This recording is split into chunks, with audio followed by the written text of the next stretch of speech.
Good evening. I hope you're enjoying the 26th Citizen Action Annual Awards Dinner. I'm honored to receive the Legislator of the Year award, but I would prefer to be in Trenton to greet you in person. However, as a legislator, I'm obligated to be in Washington, D.C. today.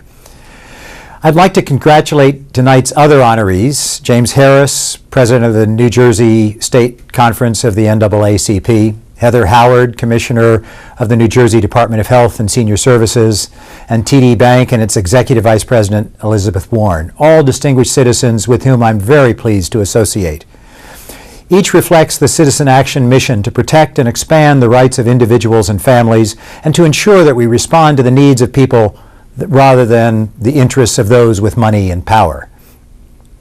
While I appreciate being recognized as a legislator, the title I'm most proud of is representative. It is both my proper title and my job description. As the representative of the 12th Congressional District, I have the pleasure of meeting with young people in Washington from throughout central New Jersey. When I meet with them, I like to emphasize what it means to be a citizen.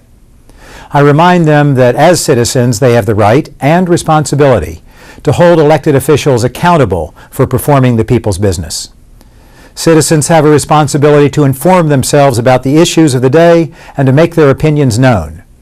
Citizens must show a constant willingness to protect our very precious freedoms. They should cherish all the opportunities and responsibilities that come with the title citizen. The men and women at tonight's dinner, all of you, embody what it means to be an informed and engaged citizen. You also help me carry out my responsibilities as a legislator. All of us recognize the many challenges facing our community, our state, and our nation. Yet we also recognize that as great as these challenges are, we have a great opportunity to shape our nation in a way that reflects our priorities and our vision. We recognize that too many children are receiving a substandard education.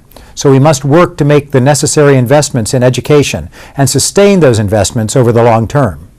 As a member of the Committee on Education and Labor, I'll continue to work to craft comprehensive education policies that improve early childhood education and invest in teacher training and set high standards for our students and help make college more affordable.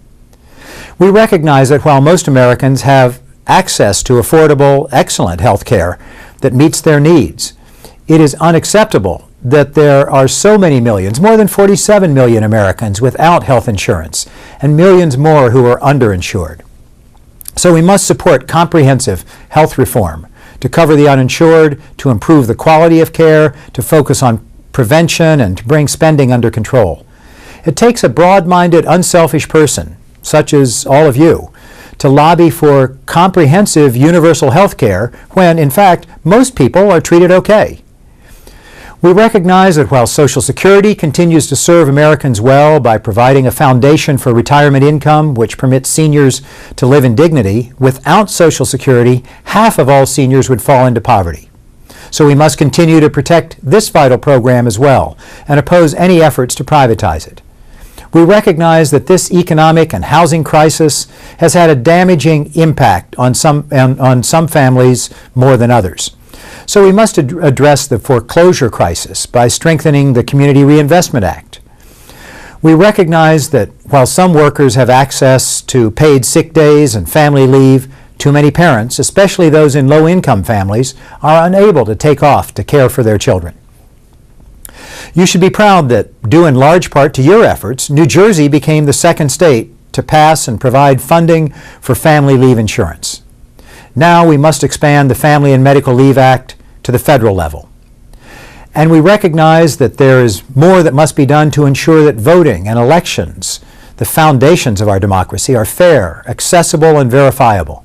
In addition to co-sponsoring H.R. 1826, the Fair Elections Now Act, I will soon reintroduce my legislation, the Voter Confidence and Increased Accessibility Act.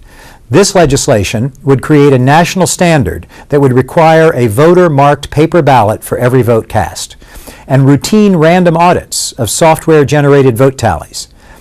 I need your help to pass this bill and ensure that each voter has the knowledge and confidence that his or her vote is recorded and counted as intended in New Jersey and throughout the country. These issues and many more affect millions of Americans, many of whom feel that they have no voice and no influence, whether in Trenton or Washington. All of that makes your passion and involvement as citizens so vital to our ability to bring about change. The passion and involvement that produced historic electoral change on that memorable autumn night last year must be renewed as we bring about legislative change. As citizens, you can bring about meaningful health care reform, a substantial investment in education, fair elections, and an economic recovery that reaches our most vulnerable neighbors. I'll be proud to work with you, as I have been, as a legislator and as a representative. Thank you.